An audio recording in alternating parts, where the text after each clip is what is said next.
quoi. Oui, non mais c'est pas ça, mais c'est que du coup, ils nous ont bien eu parce que quand on est arrivé, ils ont mis récupération des bagages au truc 1, donc qui était là-bas, et en fait ils l'ont fait au truc 4, qui était au plus proche de la sortie.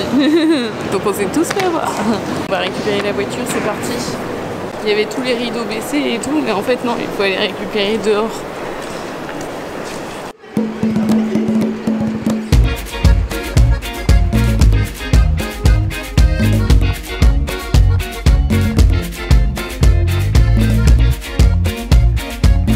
Pas beaucoup dormi dans la voiture.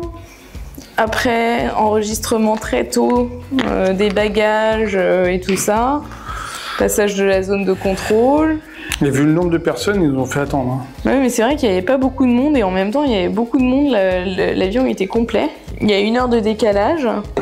Ouais, il est 1 heure plus tôt ici. Là, ici, ouais, il est 1 heure plus tôt. On a récupéré une petite bagnole. Bon, ça va, qui fait un peu... Ouais, qui fait l'affaire, quoi. Une hybride, par contre. Ah, c'est comme ça. Oui, bah, ouais, c'est sûr. C'est une petite Fiat 500. Ouais, je vous cache pas qu'on a réservé un Airbnb pour ce soir et pour demain soir, histoire de faire le point, de programmer aussi tout l'itinéraire, savoir ce qu'on fait. Se poser déjà, c'est pas mal pour passer déjà une première bonne nuit et pour être sûr qu'après, il n'y ait plus de problème. J'ai un petit peu de boulot aussi à faire là pour l'assaut. Planification de la journée de demain, parce qu'on va partir à côté de là où on est. Mmh. Logiquement, donc pas demain soir, mais après-demain soir, bivouac. Ouais. Alors il y a des endroits qui sont intéressants, il y a des endroits qui sont protégés, tous les parcs nationaux. Mmh. Il y a certaines réglementations aussi. Ouais. En fait, quand on part comme ça au Portugal, il faut se renseigner sur comme si on est dans n'importe quel pays, quoi. Ouais. Et puis aussi se renseigner un petit peu sur les animaux dangereux aussi qui peut potentiellement y avoir. Après ça roule un peu vite. Mais ce qui est bien c'est que les routes elles sont vachement larges et ça c'est plutôt cool. Les panneaux sont hyper grands. Il y a à peu près les mêmes panneaux en fait qu'en France, donc ça va, ça nous dépayse pas trop. Après, ça va être tout le sud du Portugal. C'est là qu'on va évoluer, quoi. Ouais. On vous avait pas dit encore où est-ce qu'on était parti, mais maintenant vous le savez, on est parti au Portugal. Alors c'est clair que le climat est vraiment sympa. La végétation, elle est hyper désertique, quoi. Moi, elle me rappelle vraiment, en fait, en tout cas de ce qu'on a pu voir là sur la route, ça me rappelle vraiment les garrigues provençales. Provençal, le gaulois. Bah non mais c'est vrai, c'est le même type de végétation, c'est un sol qui est vachement rocailleux, il y a de l'ocre aussi, il y a des carrières mais qui sont immenses, c'est impressionnant d'ailleurs à voir, et il fait chaud. Il fait pas si chaud que ça. Il fait pas si chaud que ça grâce à cette petite brise, mais on sent que ça tape quand même, hein. Il n'y a pas beaucoup d'eau, hein, ça se voit. Hein. Ouais, c'est sec. Bon, bah let's go, hein. Il y a du boulot à préparer. Ouais, on va s'occuper de la planification là.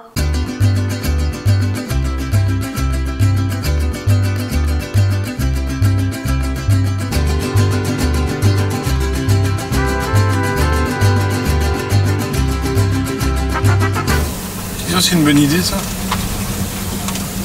Je sais pas si c'est une bonne idée, mais en tout cas... C'est une idée. Voilà, c'est une idée et c'est super joli ici. Là, pour le coup, plus joli que la plage à touristes là qu'on a vue juste avant. On voit pas bien, hein, mais elle est dématée, cette route. Et pourtant, le GPS nous dit que c'est limité à 90. Hein. Il est fort, hein. Peut-être pour les motocross, mais... C'est marqué par PT portugais? République tchèque, d'accord. Parce que j'étais en train de me dire qu'ils font quand même pas trop d'efforts pour pouvoir traduire en français ou en anglais. Nous, nos produits, ils sont traduits en français et en anglais souvent. Ils sont pas très pâtés, j'ai l'impression. Ils sont chorizo, saucisses, un peu... Ils sont pas charcuterie, ils sont chorizo. Ouais, chorizo. Viande, chorizo. Si, les saucisses, les saucisses là qu'on a mangé hier. C'est chorizo? Non, c'est pas exactement des chorizo. C'est marqué sur le dessus chorizo. Ouais, il n'y a pas marqué chorizo, il y a marqué chorizo de je sais pas quoi. C'est de la saucisse fumée, je pense. C'est de la saucisse fumée aux épices. Attends, je vais chercher.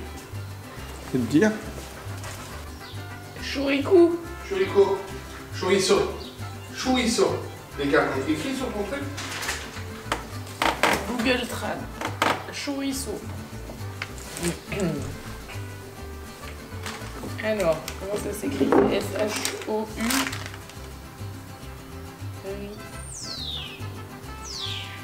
Chorizo. Des carnets. Des lamelles. Ah, c'est fumé là. Chorizo de chair à lamelles. Bah alors, tu vois, c'est du chorizo. Ouais, mais c'est pas le chorizo tel qu'on le connaît habituellement, quoi. C'est de la saucisse de chorizo, donc c'est du bœuf graisseux. C'est du bœuf déjà? Ouais. Non, chorizo, c'est avec du porc. C'est pour ça que c'est bon. Ouais. Mais elle est bonne celle-là. Ceci dit, c'est bon. Non, le deuxième là que. Non, c'est moins bon. Il était moins bon. Mais tu vois, j'ai bien fait de prendre celle-là. Ouais. Donc je vais faire du café, après on décolle. Ouais. Oui, parce qu'on devait pas faire de grasse mat, et puis finalement, on a fait une grasse mat jusqu'à 8 h, quoi.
Comme on était dans la région, je trouvais ça dommage qu'on ne puisse pas aller visiter le château de Silvèche. Alors c'est des ruines, mais c'est des ruines qui sont assez intéressantes parce que c'est les ruines d'un château mort qui a été construit entre le 8e et le 10e siècle et qui a été ensuite récupéré par les Gallo-Romains. C'est quand même un château qui a 1000 ans. Il faut savoir qu'il a été détruit en partie, qu'il a été reconstruit en partie aussi par les Romains. Mais de ce qu'on peut voir là actuellement, de ce qui reste, on voit des tours, des chemins de ronde qui sont quand même assez sympas à visiter, c'est vrai.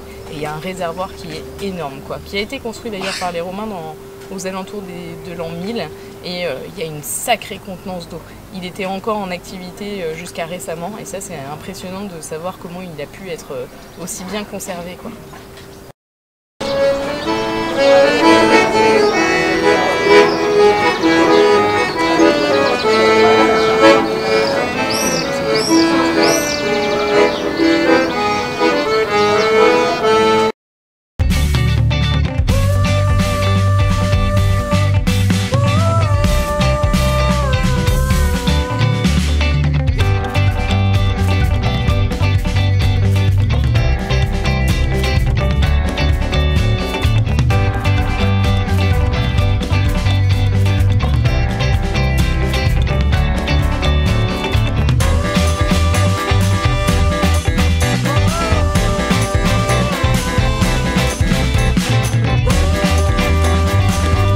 Ah, c'est excellent de voir des nids de cigognes là qui sont faits sur les poteaux, alors que on voit, hein, il y a des trucs anti-cigognes qui sont là, ça les empêche pas de se mettre, hein. Là elles sont tranquilles, il n'y a personne pour les embêter. Mais c'est impressionnant parce qu'on est vraiment pas loin du bourg en plus, hein. J'avais jamais vu ça avant, c'est incroyable. Là on en a vu un, mais derrière il y en a d'autres aussi, c'est incroyable.